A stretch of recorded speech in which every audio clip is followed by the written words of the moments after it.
a singing his song. All the little birds on Jaybird Street love to hear the robin go tweet, tweet, tweet, rockin' robin, tweet, tweet. Well, this is a very big pleasure for me to introduce Raymond. He, as I told him earlier, he's a breath of fresh air in this area. A little about him. He's from Magog, Quebec in Canada. And of course he says he has traveled the world, which is a good thing. He plays piano and bass and soprano clarinets. He's also a linguistic neuroprogramming practitioner and conducts individual and group coaching conferences and workshops. He sings with people with cognitive symptoms such as Alzheimer's. He loves dragonflies, warm weather, and meeting new people. December 25th, 2021 was his moment of truth. The death of the love of his life, Sylvie. There was a Raymond before and after that date. This moment prompted him to ask, Raymond, if these were your last 24 hours on Earth, what would you do with them? So his book is not a biography. It is a profound introspection on the transition from death to life amidst daily grief, loss, sadness, anger, and fear. Let's welcome Raymond. Yeah.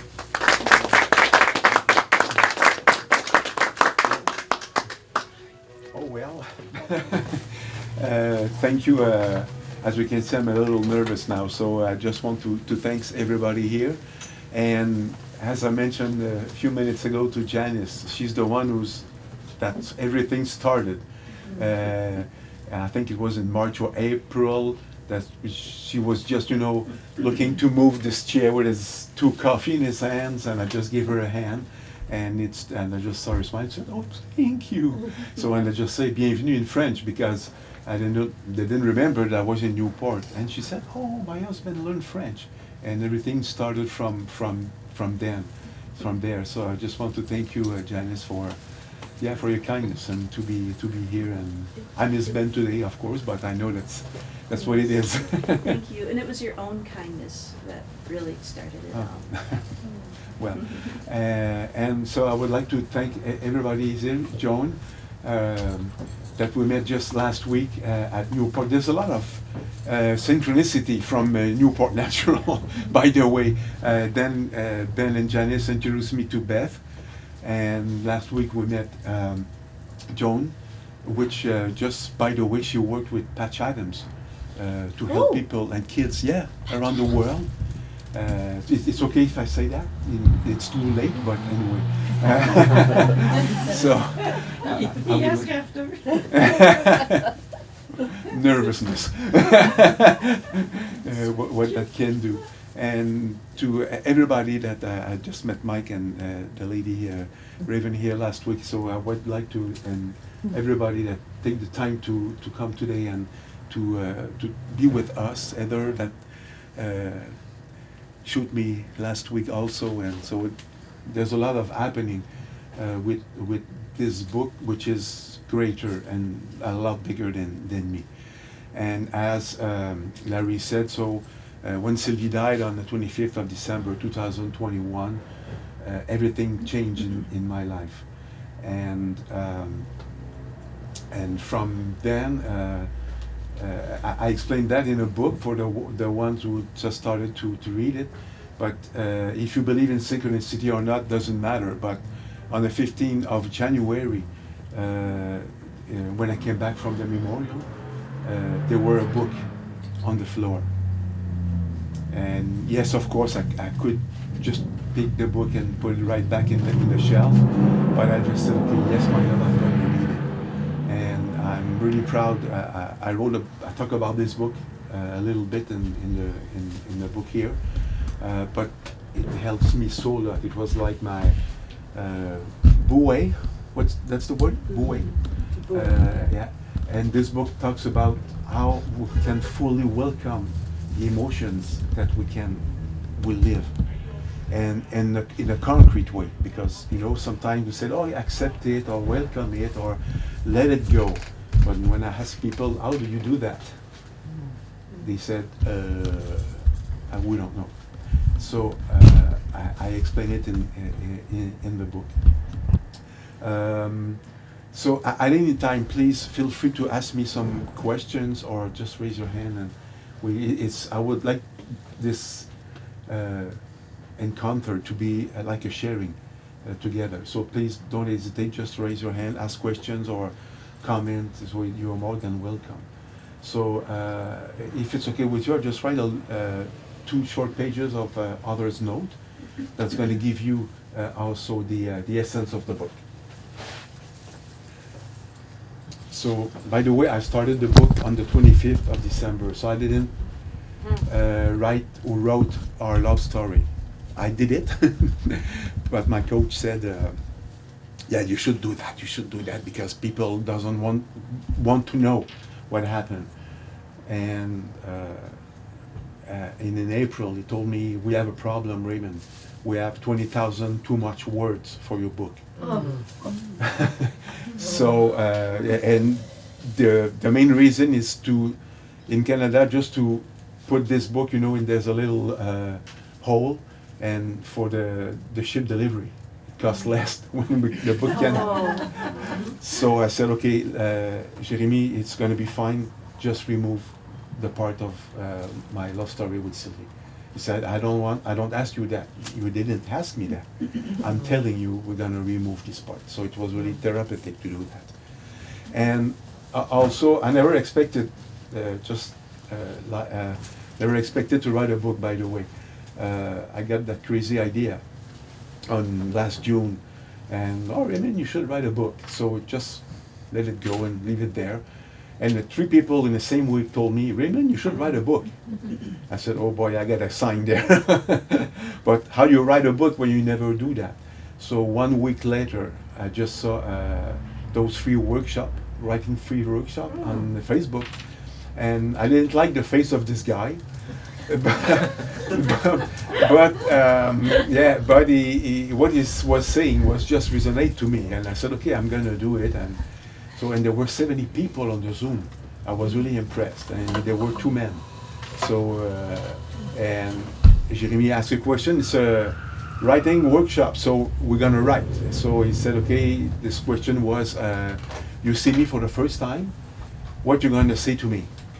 So 4, 5, 3, 2, 1, start, write for 10 minutes. So I wrote 2 pages, and he asked, is there anybody would like to just say what you wrote? So I just raised my hand, and from then, Jérémy just told me in a private chat on Zoom, Raymond, we should meet, we need to talk. And then it started from there. I bought this video training, and I never asked me any question, I just did it. And so it started from there. And on last January, I just said to Jérémy, okay, Jérémy, I didn't have anything to write. I just, sometimes when you write, or maybe you can feel it's just, okay, that's it. It is finished. And I just said to Jérémy, okay, Jérémy, I propose you 2 dates for the launch. So the 15th of May, which is my birthday, or the 6th of June, which is Sylvie's birthday. So I prefer the 6th of June. What do you think? He said, yes, we would like the 6th of June, but it's going to be, festive and not too funeral thing. And anyway, because it was really, so I said, yeah, go ahead. We're going to go for the 6th of June. And then Beth and Janice were with us. Sorry, today I'm not on my top, by the way. I'm still human. And then, Beth and Janice were with us on that beautiful evening. More than 100 people were attendees on this evening. So full of love and compassion, and so thank you for coming for this time. So, yeah, any question, or because this is not a monologue, I would like to anyway, I would just write you if I'm going too fast, just tell me. May I please. ask a Yes, question? of course. What book was on the floor that you read? The title of the book was Nutri Émotion in French. So in English could be Nutritional Emotions. So this book was mainly talking about why we are eating our emotions, but through the experience of the author, and this experience was the full welcoming, the integral welcoming of everything. So it was the only book that I didn't read anyway, by the way. So, and there were a lot of exercises in this book. So I don't know if it's in English, I don't think so. I know that the power of Bloom is in English, but I don't think Nutri-Émotion is in English. So she's an European woman. So you really felt that this was a message, a clear message, that Of book course. on the floor, Yeah. the message, the exercises, the process, okay. Yeah, yes, because you know, if you try to just to pull a book, really squeeze, it's going to be hard. And Sylvie and I were talking in the last weeks before she died. I just asked her, do you think we can, you know, the soul can just move things on this plan? So we don't know. So I just told her, make sure that's going to be really clear for me, because you know I'm a stubborn. So please doing clearly. And If you didn't see signs, you wouldn't believe. yeah, and I also just maybe 1 week before she died, she told me after that conversation, she said, from where I'm gonna be, I'm gonna love you and help you more than I can do right now. And she is doing it. From her, it's not a promise; it's a commitment.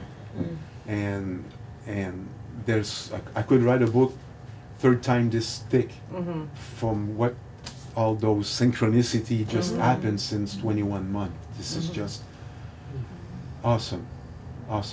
So that's a good question. Okay, wow. So author's note. The moment has arrived. These 4 meaningful words resonate powerfully in me. Sorry for that. They resonate from the heart, which refrains itself from exploding with love and a joyousness that cannot contain themselves any longer. Of Raymond, who finally loves himself, as this moment is finally being revealed. Of that humility and childlike naivety that do not understand anything but sees all. To honor the heritage of Sylvie by the grandeur that cannot be longer contained. If I were to choose a moment, a turning point, a date which changed and transformed the course of my life, it was the 25th.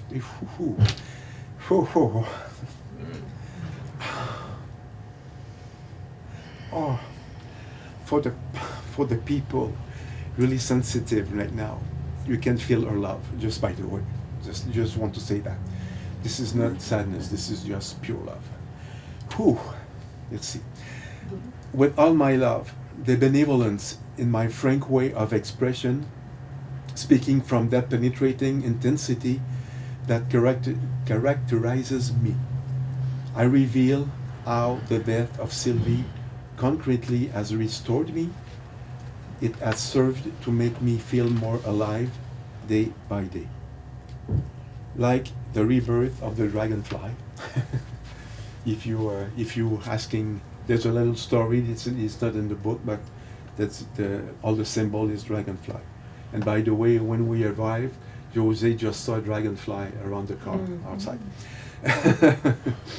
The dragonfly represents the art of change and transformation. It inspires us towards the art of metamorphosis to operate the necessary changes for our self-realization, to plunge more profoundly into that which is alive and vibrant within us. I like the next one. It is also speaks of illusion, inspiring us to see beyond appearances and to face the truth. The dragonfly invites us to adapt and glide towards our suppleness and flexibility. As we fully live our life, we awaken that touch of magic which has been overlooked. Then we are freed to live with lightness and total confidence in the radiance of the light that we are. Sometimes it is the exterior which dedicates our return to the interior. The full embrace of what lives within spontaneously becomes a way of life, a blank page that we cannot constantly write on, that we can constantly write on. That flamboyant white page. With coming aboard this living being, the launching, the voyage, that an inner and outer freedom. Oh boy, I don't know if we understand something. What would I do if I were left with only 24 hours left on life on Earth?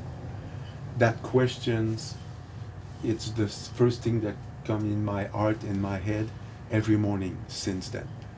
So Raymond, it is your last 24 hours on this planet, what you are going to do with them. So if I don't want to be here today, I won't be here today. This is simple as that.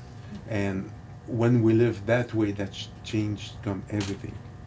And it also gives me the privilege to come back within, in my interior and with myself as soon as I wake up, because everything just put out of our self all the time from outside. It's just crazy. So how would I find a way back to myself? These are the questions I'm asking myself and then suggest to you. How many excuses do we need before we take action in order to permit the emergence of this being which we already are, to love myself and finally live the veil that hides the place where incarnate love lives? Is that not the most precious gift on earth? As you turn the pages of this book, you will discover yourself, you. The hustle and bustle of everyday life is a good cover-up for the feelings of constant loss and grief. What are those traumas? Isn't the most important thing that they serve to awaken the dormant emotion within us? Because there's no trauma just living, there's an event, but there's always an emotion beyond the event. The deadly accumulation accentuates and intensifies without your permission. What's your reaction to learning that your life is being held hostage by acknowledged emotions? Writing down what weighs on your heart morning and night cracks open the chrysalis, rich with the passion of being alive. A gentle reckoning, R-E-C-K-O-N-I. Reckoning? Mm-hmm. Thank you. That creates a natural metamorphosis. As you move from the blank page to the practical exploration of new ways of living, the how to fully welcome what I'm feeling becomes a palpable and lasting transformation. Now it's your turn. Welcome to the paradoxical and so vibrant world of the living being. My heart joins itself to yours on this profound journey, Raymond.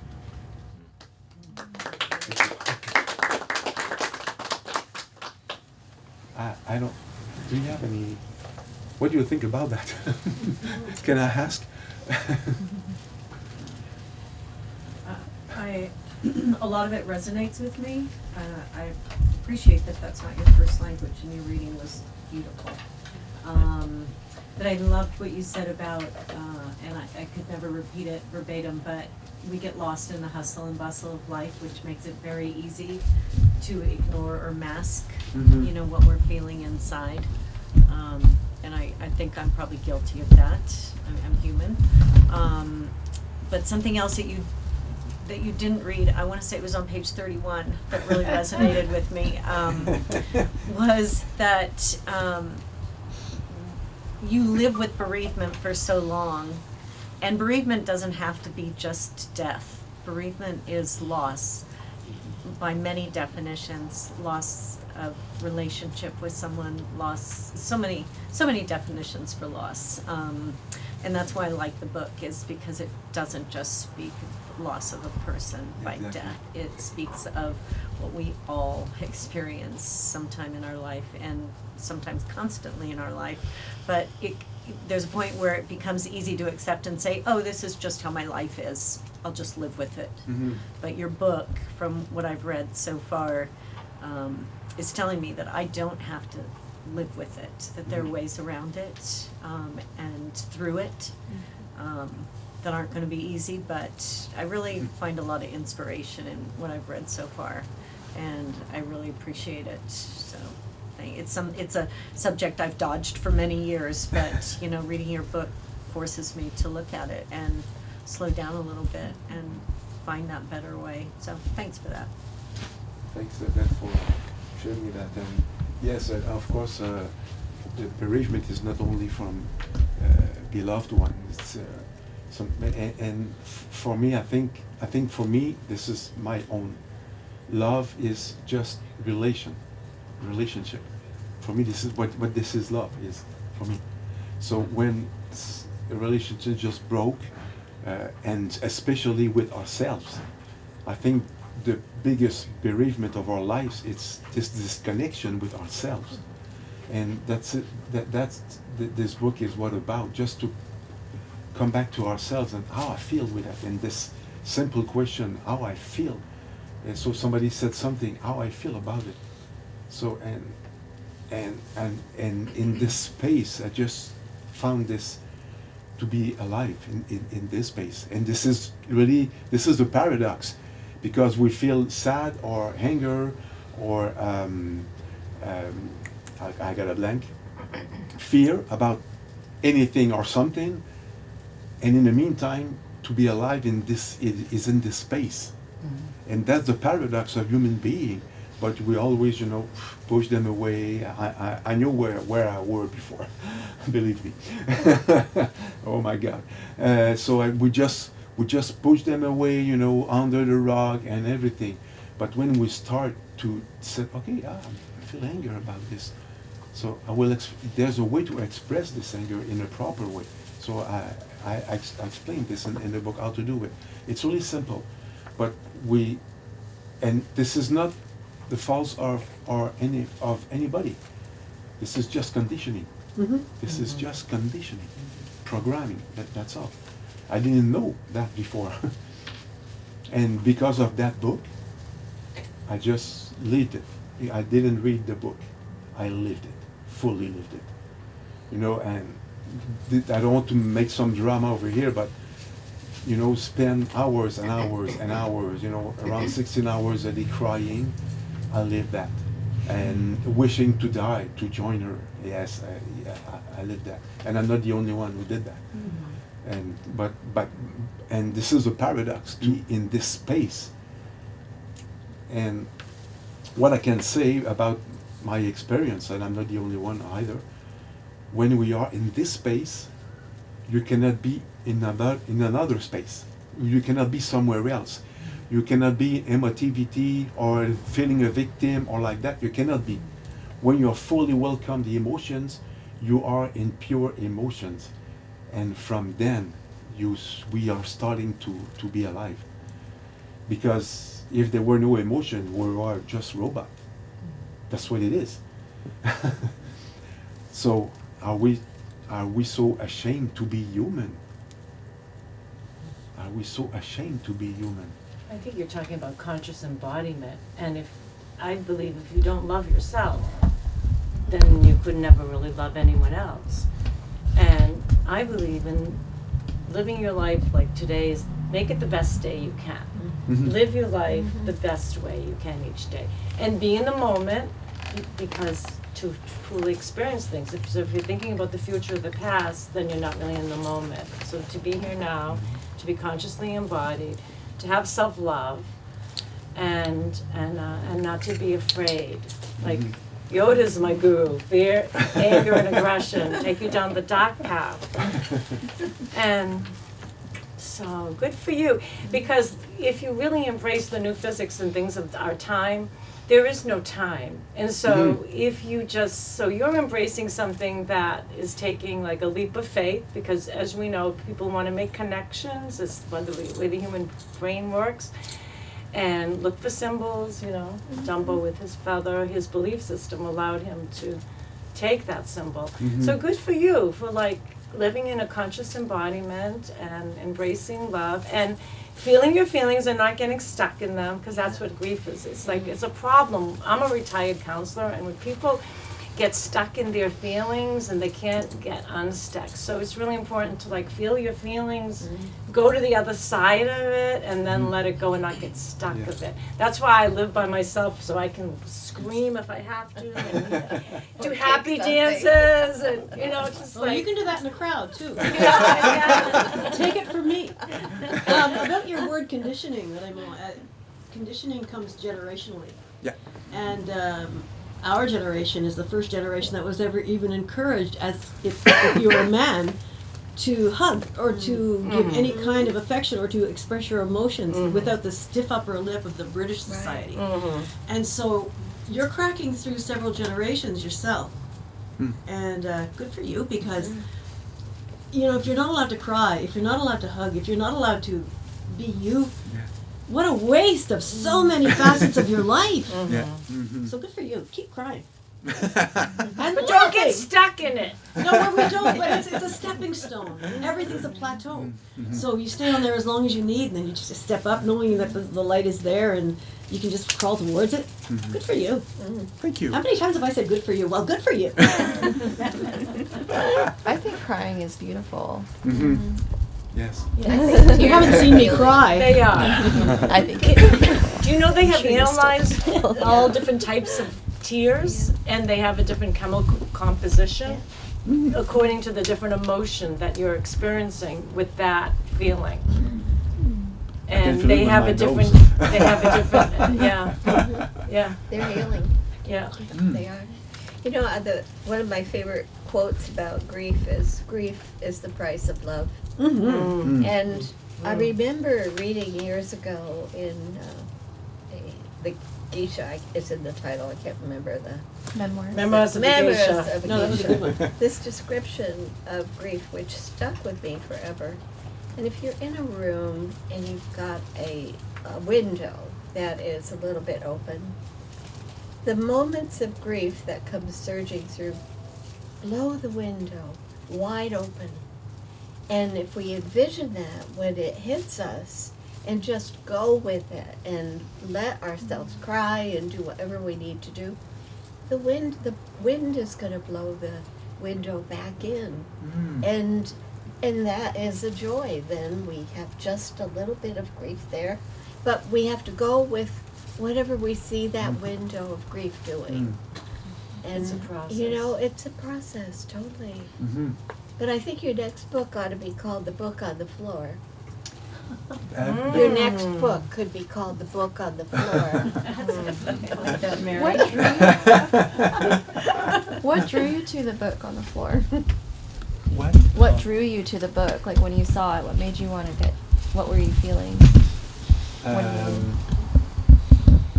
I knew it was a sign, of course. And when I arrived in the apartment, I got the urn of Sylvie in my hand, and I saw the book on the floor. So I just While you were holding the urn. yeah. So so I just, with respect, just put the urn, of course, somewhere. And for me, it just happened, you know, instantly. I'm gonna. I'm just wondering how the book got there.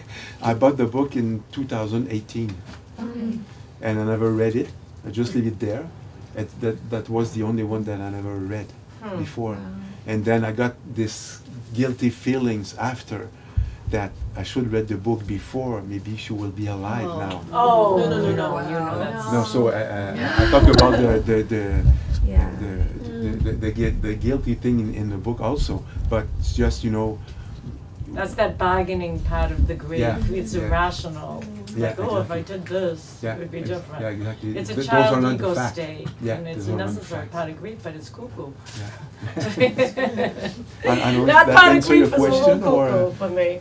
because it was so obvious. Yeah. Well, the- but I can empathize with that too, because like I lost a friend about a year ago, and we were supposed to meet for coffee, and I canceled, and he was hit by a car at the Oh, same boy. time. So that's something that I actually Oh, get no. that feeling. Yeah. There's so many woulda, Yeah. coulda, shouldas for the survivors of any death. Yes. There's nobody who lives a perfect relationship. There's nobody who Yes. has a perfect friendship. There's Exactly. nobody even with oneself. Yeah. So Yeah. don't beat yourself up. No. Yeah, I worked through that, but I get it because it's like he literally was hit at the same time we would have been having coffee. So Oh, it was my. like, I mean, Ooh-wee. Can I give you a hug? oh, you want to give me a hug? Yeah. Good night. Oh, sure. Yeah. Sometimes there is no words. This is beautiful work. Thank you for sharing. Sometimes there is no words. Nope. That's one of those times. Yes, Mike. So, I'm surprised I'm going to speak. Because what I'm going to tell you is something I don't talk about often in the last 10 years, but when I read the title of your book and I saw it on Beth's Facebook page, I knew I would come here. Yes. So it was about 11 years ago I lost the most important person I've ever met. And Beth knows this about me, I'm gay. And my the person that I'm talking about is a woman. And she'd been in a gay relationship for years. And all I can tell you is that we fell deeply in love with one another. We were not confused. I'm still gay, you know. But when we met, I'm a landscaper, a garden designer, and I designed her garden. And all I can tell you, there are too many stories of utter magic that happened. You know, while I was working on her garden, and little by little, she wasn't a client anymore. She was a friend. Then she was going to work with me every day. She was a school teacher. And then she got very, very ill. And by then I cared a great deal about her. And it turned out she had a brain tumor. And I'm not a very prayerful person. Well, I'm a Unitarian, I don't know that. But Unitarians pray in our own way. But when she got really ill, I took her to the hospital. It was an emergency. But just a few weeks before that, I designed this beautiful trellis on her house. And I left an open space on it for some special thing. And I knew then what it was going to be. Because I had this great sense that she was going to be going through a transition and would be buying clothes because she had really kind of drab taste, you know. And so anyway, I thought, well, she's going to meet new friends and buy new clothes. And when she got really ill, and we went to the hospital, and they said it was her head, and I prayed. I said, please don't let it be that transition. And it was. They found a brain tumor. And I went into the room with her. Her parents were there. We all loved each other very much. And I took Suzanne's hand and I said, honey, wherever you're going, I'm going with you. And we were together for 3 more years. She lived a lot longer than people do who have that. And I know it was because of the love we had. You know, I took her to Paris and London. And here in Vermont, she loved Vermont. And then she started buying very colorful clothes and big floppy hats that I loved. And I was holding her the moment she left the earth. And still, after all this time, you know.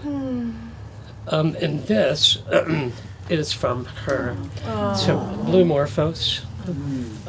Because, like you said, the dragonfly reminds me of that. That was the space that went in the trellis. I had a glassmaker make a Blue Morphos butterfly. And when we got married, we were under that. Yeah, and so it nearly killed me. The grief was so immense. But the good thing is the love was so immense. The love was more immense. I had shut down before that, right? And from that day forward, when I would be out in public and I'd see a mother kiss her child, or 2 people embrace, or just some act of kindness, this amazing bolus of love would come out of my heart. It was like being surrounded. You know, I had the deep grief, but I had that as well.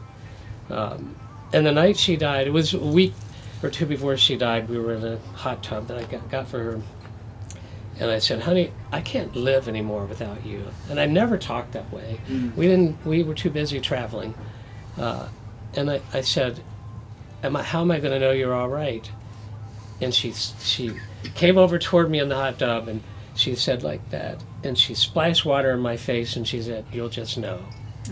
Oh. Wow. And the very night that she died, by that time she was in a hospital bed, and I wasn't sleeping in that room. And that night they took the hospital bed out when she died, and I slept on the floor. And about 1 o'clock in the morning, the alarm went off, and it never went off. She'd been in the sick bed, and it said 111, and it just woke me out of a dead sleep. And for me, I can't help but the communication was, you're my number one. And there were other things that happened real strong. The butterflies came, Whoa. You're giving me butterflies. Well, when I travel, I'm leaving for France in a few days, and it'll be with me. It was a butterfly I bought her in the Southwest, made out of turquoise, and her wedding ring was a butterfly. And so I have both of those on a chain. I had them around my neck for years, but now when I go on a trip, I have them with me. But that's why I came, because I think that your book will have some, resonance. And the last thing I would say is that true love is so much deeper than we realize. It is way bigger than gender. Humans can love one another no matter what their sexuality is, or race, of course, or any of that. That was the true lesson. And it's not that I forget it, but sometimes it starts to get a little out of reach. So I think that readings like this, and your book maybe, will bring me back to that. Thanks for sharing my Thank you. Wow. I don't tell that story very often. Thank you. Really, I feel honored that you shared that with us. It's very profound. Thank you. I Have thought fun in maybe- France, too. Pardon? Dis allô à France, pour nous. Ah oui, je parle français. Yeah. Oui, je parle avec maman. Are you from Quebec?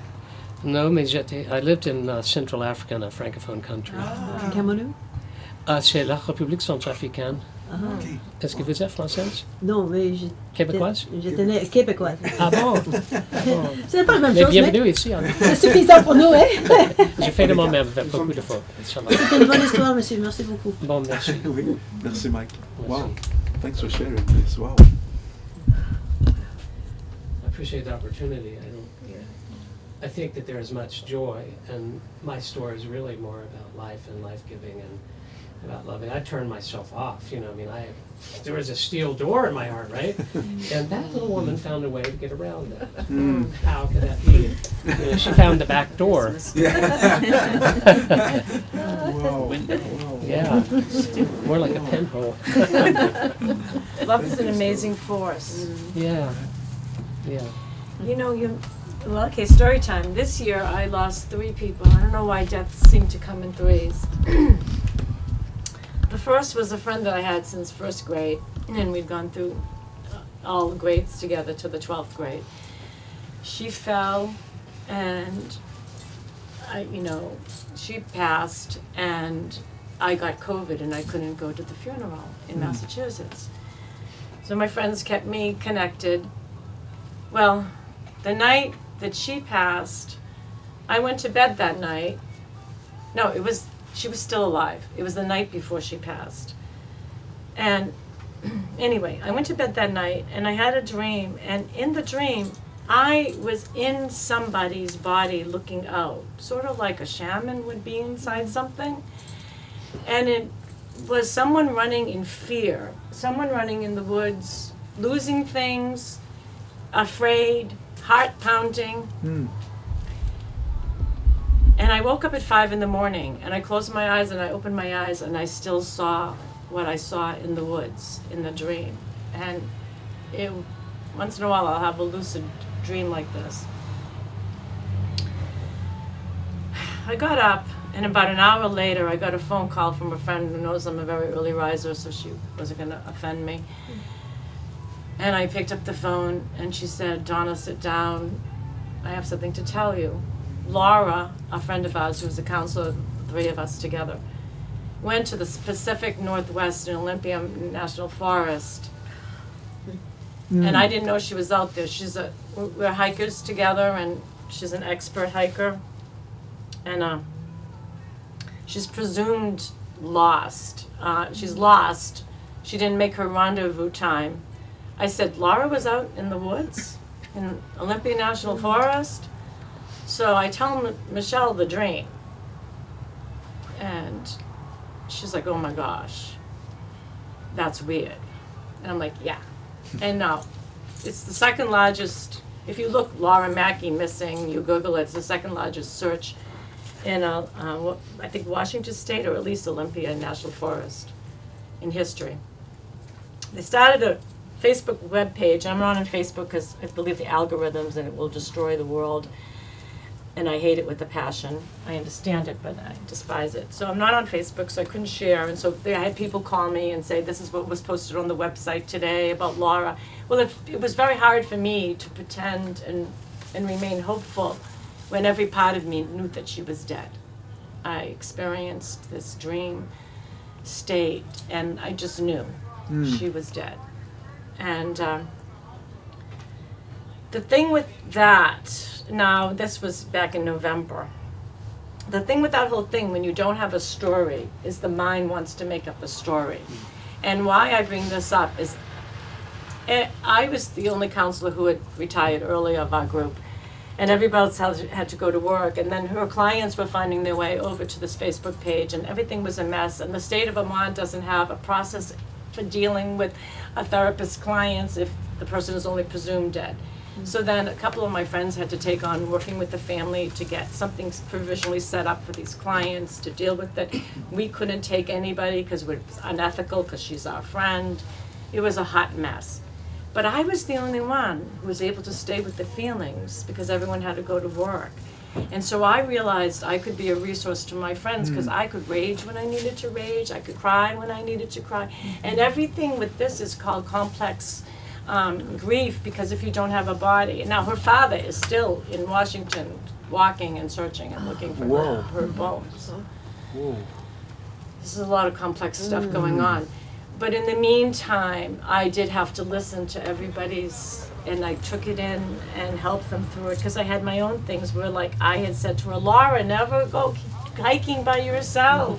When a person wants to be out, Right. when a person is ready, a person is ready. Yeah, And and so Laura had always said this. She said, I feel truly alive when I am in the woods. And if I have to be there alone, it's even better, because this is who I am.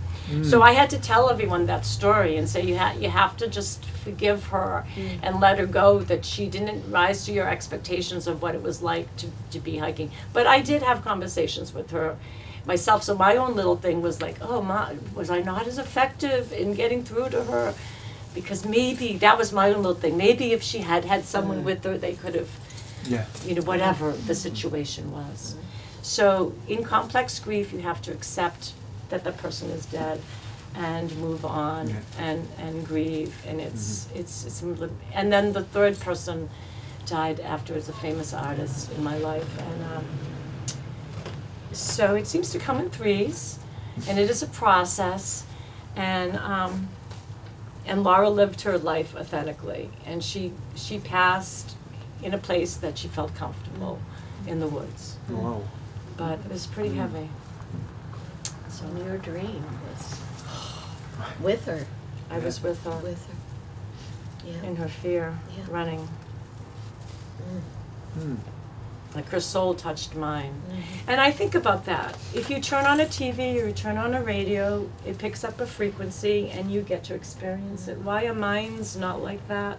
Minds touch minds. And if we believe that there is consciousness in the world that's out of body, in body, and around everything, then why not? Why don't we receive Speaking of barriers, things? that's what's happened through Judeo-Christian We cut beliefs. ourselves off. We've been told that doesn't exist. There's only one mind, there's only one soul, there's only one superior being. When we all have a capability, if it wasn't bred out of us or told that we shouldn't do it. You have this naturally, Raymond. You and Sylvie had that, naturally. Isn't that beautiful? Yeah.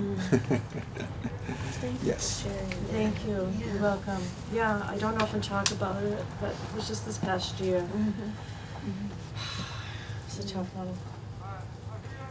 Thank you so much for sharing those stories and feelings about what happened for friends or that die, because I think for most of us, we for myself, I believe anyway that it's just a passage or transition. Yes. It's fine, and that's all the meaning of illusion of the dragonfly. The body is just an illusion, but we're still living with our emotions inside, and I'm really grateful that you take the time to share with us together. And maybe there's some people that doesn't know each other here, and you are open-hearted, so that this is wonderful. I feel like I'm in a room of spiritual beings who are having a human experience. Yeah. We're all connected. Yeah, exactly. Yeah, this famous paradox. Maybe just for, I don't know, Larry, to finish, I would like just to read a short part of. That's perfect. It is okay with you? A little thing.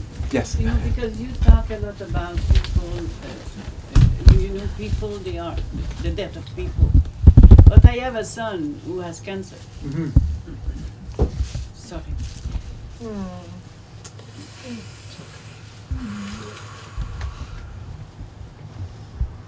It is very, very difficult to live when you love somebody and you can do anything. And he can live many years, he can die tomorrow. You know, we never know. Then it's day per day. Sorry. Don't You be don't have to be sorry. sorry. Don't be Thanks for sorry. saying no, it's scary.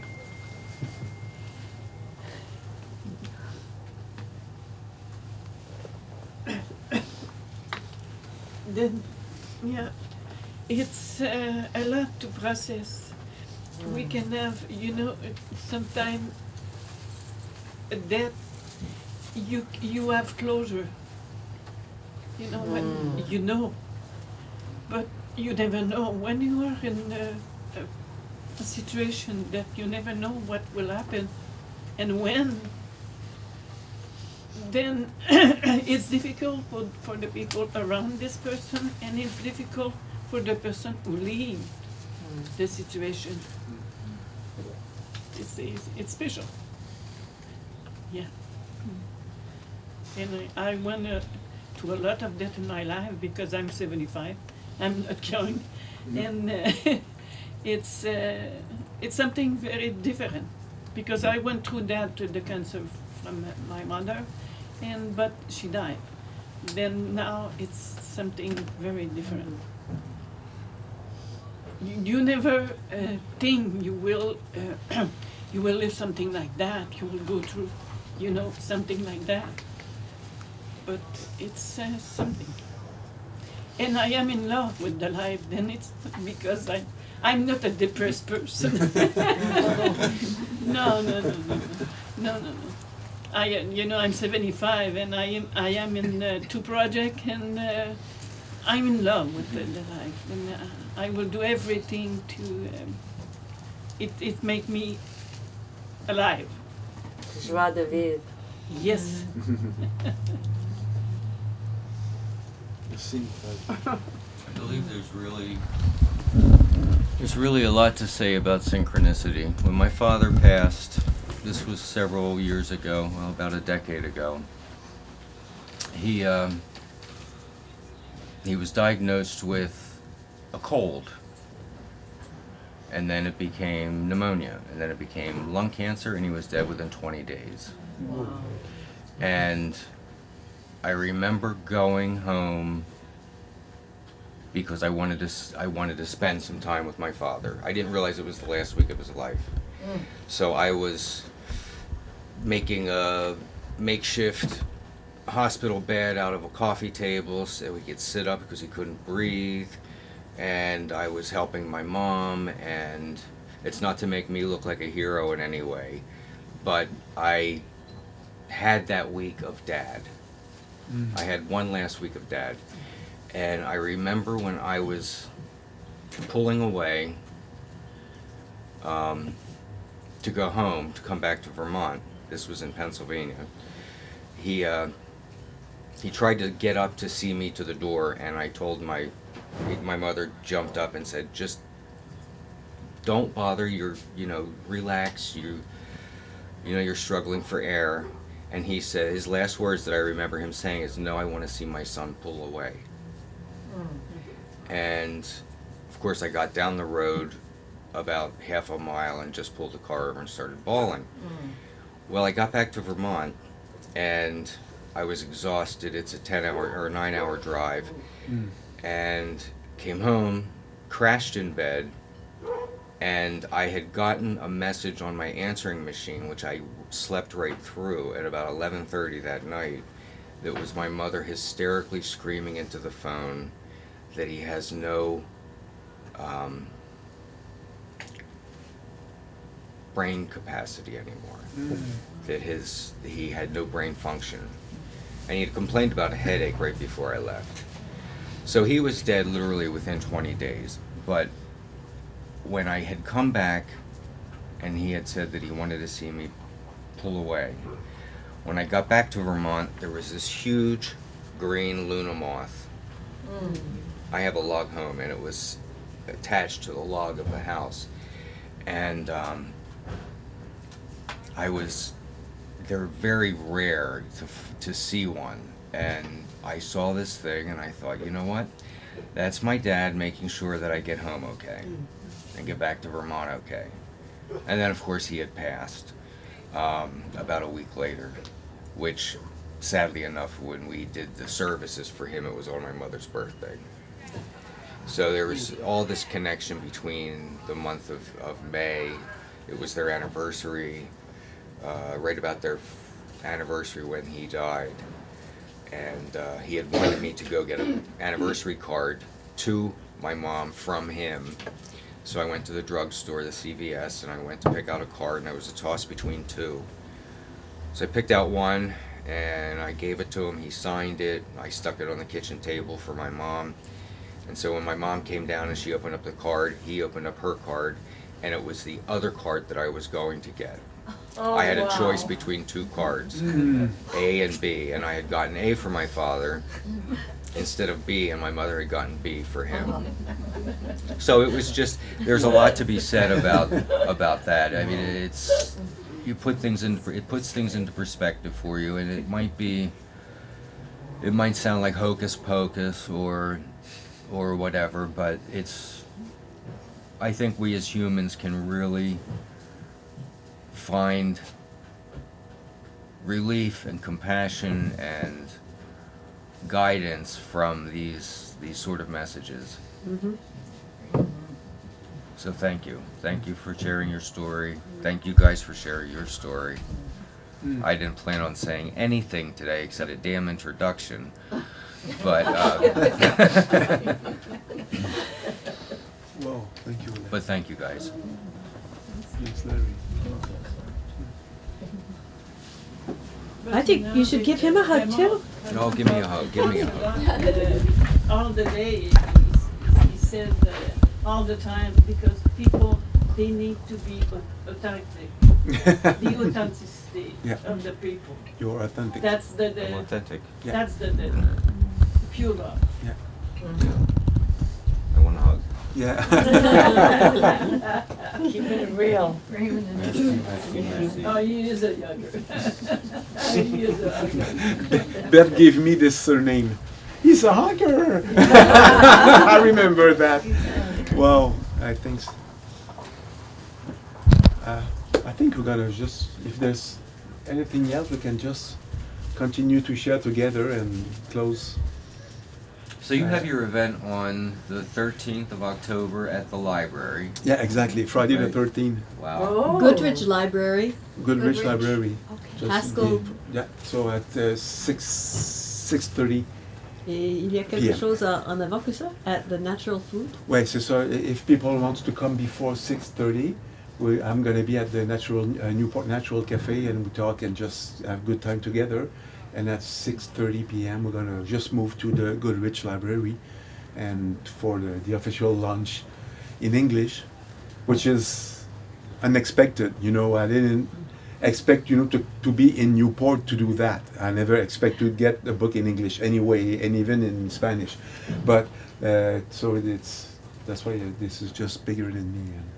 Well, I'm glad we got to sneak you in here before you go to your Yeah.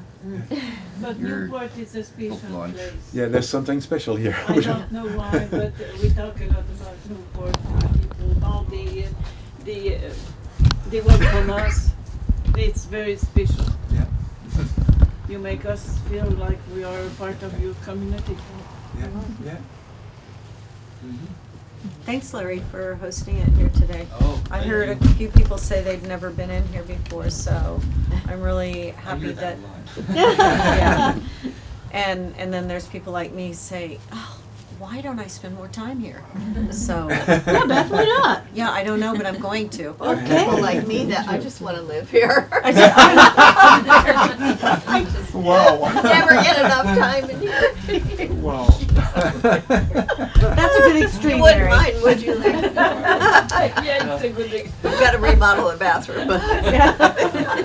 So if you feel it, just say as much people as you know to come by on the Friday the 13th of October for that special event, which is, I cannot imagine yet. So, but this is something really special, and also I can say that.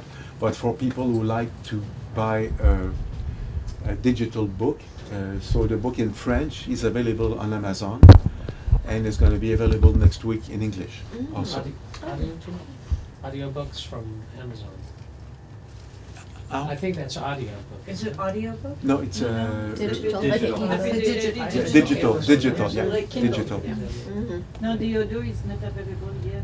No, we need to finish it. So it's something when you read your book. It's And- great to hold it in your hand because you can make like Yes. little highlights and notes and Yeah, exactly. bend the page. Yeah. I know that's bad, but I do. Did you read it? Are you the one that reads the book in English on the audio?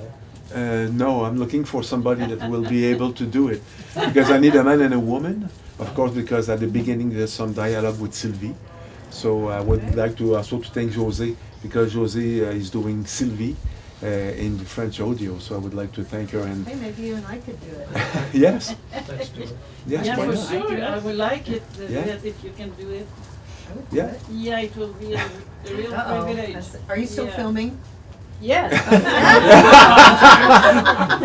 You're on air. I want to say something about the book, and I think you have to think about it because we met so many young people, okay, who are in distress, Stress. and we did not ask for, but they come to us. So many people come to us and talk to us and let us know about the young people, even the real young children, at the preschool, and it's crazy how they are treated by the teacher. The teacher, yeah. It's crazy. We are witnesses. It's a lot of things happen. Yeah. And me, I want to be, I want the book to be in school because, and at the preschool because they will help the young people to go through, the preschool after the secondary and the CJ. College, Then this transition. it's the transition. It's very, very helpful. Because just to let you know, at the part number 5 is all concretely we willfully embrace and welcome our emotions in different way. So it's not do it. No, it is how you can do it concretely. So the part 5 is around 60 pages that you can just live by yourself how to do it. That's a good point. Thank you for it. And if we can be in the school, it's because the young people, they do not have any judgment. Then they will help their parents to communicate with them because they do not have any communication now. Yeah. The young people with their parents, and they will help. Yeah. I have a question that's more mechanical than anything. It Yeah. kind of gets away from the But I kind of host writing groups here on Fridays and Saturdays, and Raven's part of it. And so you said you were doing a 10-minute prompt in the beginning when you were writing. Yeah. And that's actually what we do. We do 10-minute prompts. And that's how we base our writing group on. So my mechanical kind of question is, how did you feel writing? Some people it comes naturally, some people it's a chore and a struggle, but you feel you have to do it anyway to get through it. I mean, I think that's a lot of things that kids deal with. But how did you feel writing it? For me, there's a lot of people who got this blank page syndrome, but for me it's the other way. So it's the black page. So I have a lot of, that thick of written in my apartment over there. But what I did, it's when I started to write, I'm just giving myself a reasonable time. So, okay, 15 minutes a day. Okay, how many days? 5 days or 7? Okay, 5 days a week. But even if I have nothing to write, I just say, I have nothing to write today. That's it. Did that ever happen to you? I don't think it ever No, happened. it never happened to me. I didn't think so. Somebody else told me that. So or someday you can just take a Kleenex box or a pen and say, I'm going to write something about it, right, in 10 minutes. But for me, at the beginning, I started with 1 hour a day. But after a couple of weeks, it was 2 and 3 hours a day. I didn't realize that. It goes fast. So, but it was just coming through. And my problem was the structure, because the way I did it, it's the elegant way you vomit some word, an elegant way. So you just write and write and write and write, and someday you say, okay, I need to do a structure. I didn't start with the table of contents or something like that. Just write. How I feel today. What's happening? Okay, I have an idea. Okay, what's happened? And just it goes like that. And then with my coach, so we just bought a structure, but the structure just came naturally for me. Right. But So it not at didn't first. feel like a chore or a job. No. Where, I mean, I've done the same thing as far as writing goes. I treated it like a profession, that I would get up in the morning and have my coffee and I'd sit and write something. And it was every day, Structure, yeah. even if I had to type my Discipline name and- yeah. over and over again for an hour, and it just said my name over and over again. Yeah. I see you doing the typing motion. It's like, I remember that too. Ding! Yes, that's exactly what I know. But to get back to Nicole's question about yes. children, I Yeah. think on another interview you and I had, we talked about writing this book for children and rewriting Yeah. it for adolescents, and then for les vieillards comme nous.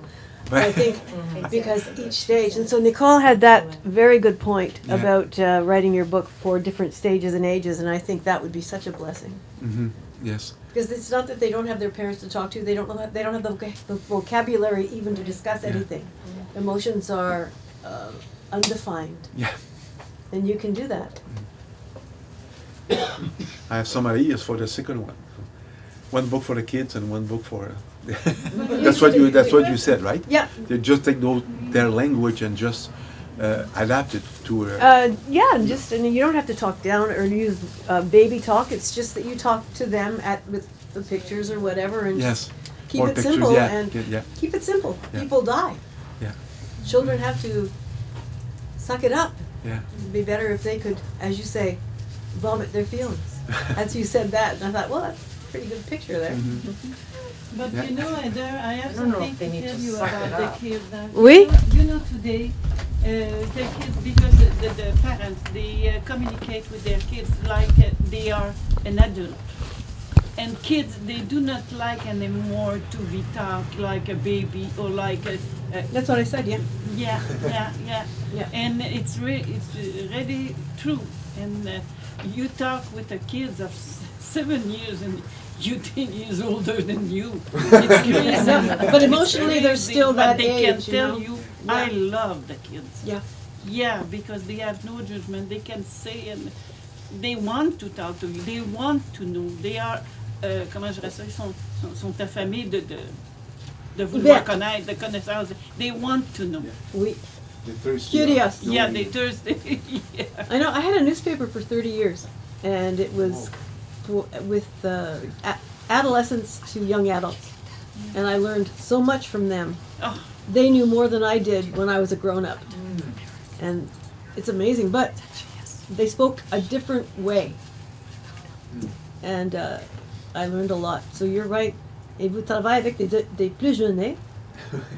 Ah, I want to start with the young one, and they will teach, you know, the secondary how to deal with C'est bien. themselves. Vous Yeah. travaillez. Where do you work? I do not work. I have retired. project, but I am retired. Yeah, but, Busy retired. well, vous n'êtes pas en retraite. No, You're not no. retired. I cannot. It's make me alive, and it keeps me alive. And I want to thank you also, Nicole, because when with those kind of synchronicity, I can, if you don't mind, if it's okay if I say that, how we met. So I was a cashier in a grocery store, and she come to the cash and said, "Do you have some carré ou date square, a date square?" She said, so I just go to the bistro, and I said, no, they don't have, and they don't know when they're gonna have it. But she's got some other vegetables, and I said, this is not good tasting for date square. It's not the same thing. I just started to laugh, and then Nicole just told me like that, like so many people. My husband died 2 years ago, and I said, oh, we should take a coffee together. And so it doesn't happen. So life just brings us together. I was a customer in the same grocery store, and we just met, you know, crossing our cart, you know, in the alley, and we started to talk. And the same afternoon, I don't do that anymore, but I gave her my manuscript. And on the evening, she just called me back and said, Raymond, I'm crying my life. We need to talk. So we met the day after, and it started from there. And she's giving me a lot of help, you know, to finish and refine the manuscript to be ready for the 6th of June. So thank you, Nicole, for your open mind and yeah, and your help. It's vice versa. It is on both ways. So that's what she said. And maybe just to finish, I would like just to read you, because I was looking for a definition of what is to be alive. So I will just give you the first, because we are running out of time, and thank you for your patience, but I just want to give you the first 4 phrases. So it's going to give you an idea of what this book is all about. If you want to be comfortable all the time, forget about being alive. Mm-hmm. If you want to be alive, forget about being permanently comfortable. If you... I like this one. If you aspire to a liberating, cruel truth, to experience an ardent burst of blossoming amidst chaos and fullness, then, my dears, prepare to have your heart broken and to see your dreams shattered. Prepare yourself for a total collapse of your thought patterns, to regurgitate that which is musty and smelly. So that's going to give you the idea of what is to be alive. I want to thank you so much, everybody. For being here. I don't know what to say. It started going steady and bless my soul. He out-popped the buzzard and the Oreo. He rocks in the treetop all the day long, hopping and a-bopping and a-singing his song. All the little birds on Jaybird Street love to hear the robin go tweet, tweet, tweet. Rockin' Robin, rockin' Robin, slow rockin' Robin, 'cause we're really gonna rock tonight.